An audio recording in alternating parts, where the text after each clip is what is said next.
Olá, aluna! Olá, aluno! Como vocês estão? Eu espero que estejam bem.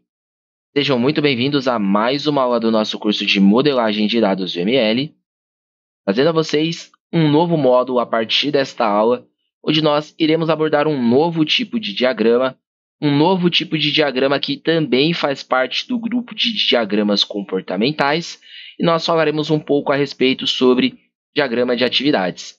Então, assim como os demais diagramas que já foram apresentados no curso, nós teremos inicialmente algumas aulas teóricas, pois nós precisamos saber do que se trata o diagrama, para que ele serve, como ele funciona, onde ele é utilizado, quais as ocasiões ou circunstâncias, e a partir de então nós tenhamos um know-how, mesmo que superficial, para poder fazer as atividades, os exercícios práticos, conforme formos evoluindo e caminhando, beleza?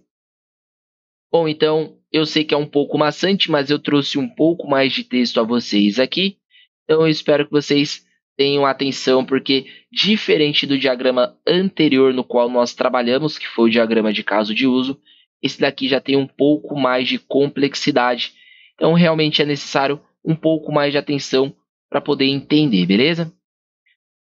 Bom, sem delongas, vamos ao que interessa. Diagramas de atividades, junto com diagramas de caso de uso, que foi o que nós vimos no módulo anterior, juntamente a diagramas de máquinas de estado, que nós, inclusive, veremos ainda ao decorrer do curso, são considerados diagramas de comportamento, ou seja, pertencem ao grupo de diagramas comportamentais, porque eles descrevem o que é necessário acontecer no sistema que está sendo modelado, beleza? As partes interessadas lidam com muitas questões, portanto, é importante se comunicar com clareza e concisão. Bom, aqui no caso, quem são as partes interessadas no qual o texto ele menciona? Partes interessadas, geralmente, elas são chamadas, principalmente na área da TI, de stakeholders.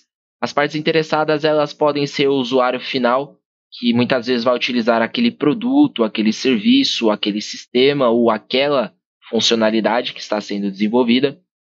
O stakeholder ou a parte interessada pode ser a própria equipe que está fazendo participação do projeto, pode ser tanto equipe interna quanto terceiros, pode ser um outro cliente, pode ser empreendedores, investidores, propriamente os diretores da empresa, todas as pessoas que têm interesse em um fim deste determinado projeto ou produto.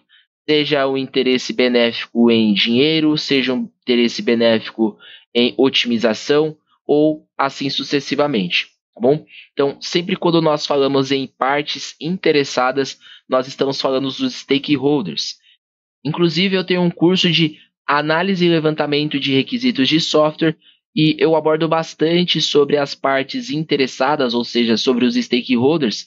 Então, se você é um aluno meu que está acompanhando e tem a necessidade também de aprender sobre análise de requisitos, fica a dica para vocês também fazerem o acompanhamento aí, tá? Então, quem estiver pelo YouTube, eu tenho dentro da playlist. Quem estiver aqui na Udemy, eu também tenho disponível o curso com o certificado de conclusão, tá bom? Bom, dando continuidade. Diagramas de atividades ajudam a unir as pessoas das áreas do negócio e de desenvolvimento de uma organização para entender o mesmo processo e comportamento. Então, por que nós precisamos reunir as equipes quando se trata principalmente desse tipo de diagrama? Porque nós temos visões diferentes e nós temos principalmente fins ou finalidades diferentes. Uma pessoa que é voltada à área de negócios, ela geralmente trabalha muito em cima de valores, Então, ela trabalha sobre quanto o projeto vai custar, quanto os recursos, que são as pessoas envolvidas nos projetos, vai custar, qual que é o budget máximo que pode ser gasto, e já o desenvolvimento pensa no fim funcional.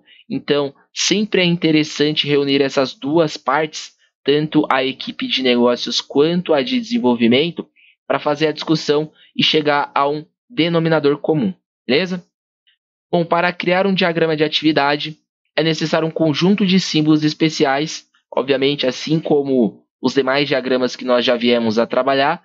Então, existe ali elementos específicos, formas geográficas, como vocês optarem em chamar. e incluindo aqueles para dar partida ou encerramento do diagrama.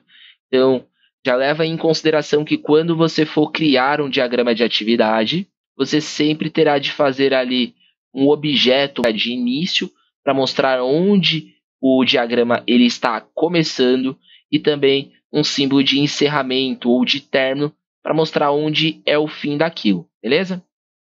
Fundir ou receber etapas no fluxo, o qual abordamos de forma mais aprofundada neste guia de diagrama de atividades. Então, eu vou mostrar aqui, não sei se ainda vai ser nesta aula, espero que dê tempo, mas se ficar um pouco prolongada, eu vou precisar quebrar aqui, mostrar os símbolos que são pertencentes ao diagrama de atividades em uma outra aula, tá bom? Mas vamos por partes aqui. Então, primeiro de tudo, nós sabemos para que serve o diagrama de atividades, né? Então, nós temos aqui um entendimento mesmo que superficial de o porquê ele existe e aonde ele é utilizado.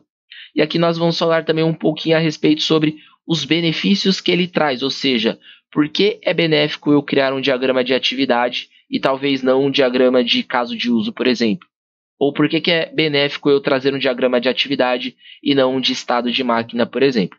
Então, nós vamos entender aqui os motivos. Ó. O primeiro deles é que a demonstração da lógica do algoritmo ela é mais ampla. Tá? Então, eu consigo demonstrar a lógica de algoritmo. O que é o algoritmo para quem ainda não teve contato com a área de desenvolvimento? O algoritmo, de certa forma, ele é o código, a programação no qual o desenvolvedor faz o determinado sistema ou determinado produto ou serviço, tá bom? Então, a primeira beneficência que ele tem é justamente essa de demonstrar a lógica do algoritmo. Segundo, descreve as etapas realizadas em caso de uso. Então, você praticamente vai juntar um pouco com o que você aprendeu no módulo anterior. Terceiro, ilustrar um processo de negócio ou fluxo de trabalho entre os usuários e o sistema. Olha, tem algumas coisas aqui que são bem familiares, né? Principalmente porque está fresca na nossa cabeça, porque afinal foi um módulo que nós terminamos quase que agora. Então, tudo que nós viermos a acrescentar aqui, muita coisa vai ser pertinente ao diagrama de caso de uso. Então, acho que vai ficar um pouco mais fácil até de eu explicar para vocês também, beleza? Agora, o quinto, simplificar e melhorar qualquer processo ao esclarecer casos de usos complicados. Então, nós já vimos que os casos de usos eles podem ser um pouco complexos por conta de eles não mostrarem muitas informações a não ser ali quais são os acessos ou os permissionamentos que os usuários possuem ou os próprios sistemas de integrações possuem dentro daquele determinado sistema em específico, né?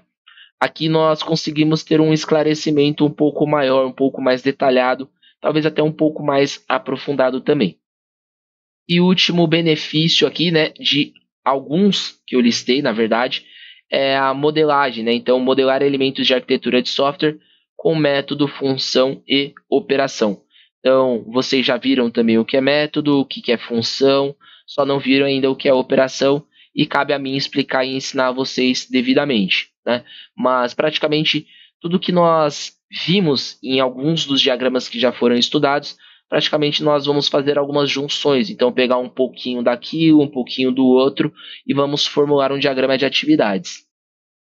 Bom, e aí falando um pouquinho dos componentes básicos, lembrando que existem muito mais componentes do que esses que eu estou mostrando, e eu vou tentar trazer para vocês como ilustração também, eu acho que fica mais fácil de assimilar. Mas o que vocês devem ter de imediato é que, para todos os diagramas de atividades que vocês vierem a criar, sempre vai haver alguns símbolos, alguns elementos que são praticamente obrigatórios, tá bom? Antes de criar um diagrama de atividades, é necessário primeiro entender a sua composição. Então, obviamente, nós precisamos entender antes de fazer. Então, não adianta fazermos sem termos o entendimento de o que é, o que faz ou como funciona. E aí eu trouxe aqui de listagem alguns componentes. Então, nós temos um componente que se chama ação ou ações, e é uma etapa da atividade que o usuário ou o software, se isso é variável, né, porque pode ser, como eu mencionei também no diagrama de caso de uso, uma certa integração, né, então um sistema consultando outro ou um sistema distribuindo dado para outro e realiza uma determinada tarefa. Basicamente é isso. As ações elas são simbolizadas por retângulos de cantos arredondados. Tá? Então grava isso na sua cabeça. Se possível, aproveitando que o textinho aqui ele é curto, pega um papelzinho, uma caneta e anota à mão. Lembrando que quando você escreve, você fixa melhor aquilo que você está estudando, beleza? Dando continuidade. Segundo é o nó de decisão. Um ramo condicional no fluxo representado por um diamante ou um símbolo de ouros, né, para quem conhece um pouco de baralho.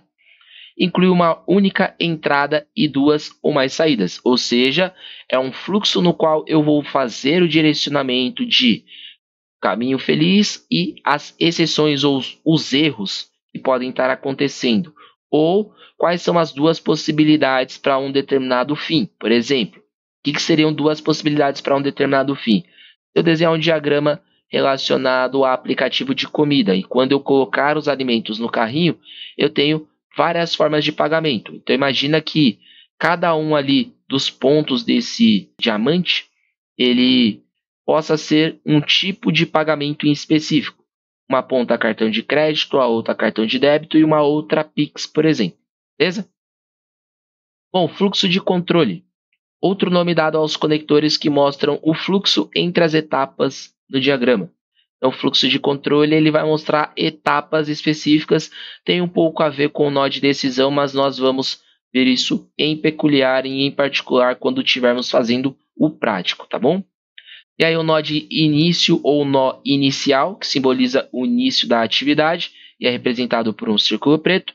E o nó final ou nó de término, ele é a etapa final, né? Então representa o fim do diagrama ou o fim daquela determinada atividade, e ele é representado por um círculo preto delineado. Eu vou tentar trazer para vocês os dois, né? Vou tentar trazer ambos. Vocês vão ver a diferença entre o que é todo preto e o que é delineado para vocês terem um entendimento. Tá bom? Bom, a princípio, para nossa primeira aula deste primeiro módulo sobre diagramas de atividades é isso. Espero que vocês tenham entendido, espero que vocês estejam gostando.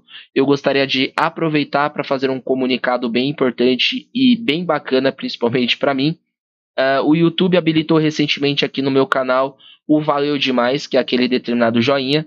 Então, fica aberto para vocês, caso vocês queiram, se sintam confortáveis. Caso alguma aula, algum curso, alguma playlist, algum vídeo, algum tutorial meu tenha ajudado ou está ajudando vocês, vocês possam fazer uma contribuição para que eu possa manter esse canal ativo e que eu principalmente venha trazer mais conteúdos, mais aulas, mais ensinamentos, mais sobre de tecnologia, que afinal é uma coisa que eu gosto, compartilhar e distribuir um pouco do que eu conheço.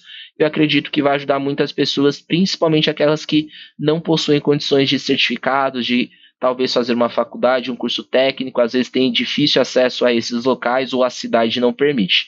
Enfim, eu não vou me estender tanto, mas fica aí ao critério de vocês, caso vocês queiram contribuir, tá bom? Me despeço de vocês, fiquem com Deus e até breve.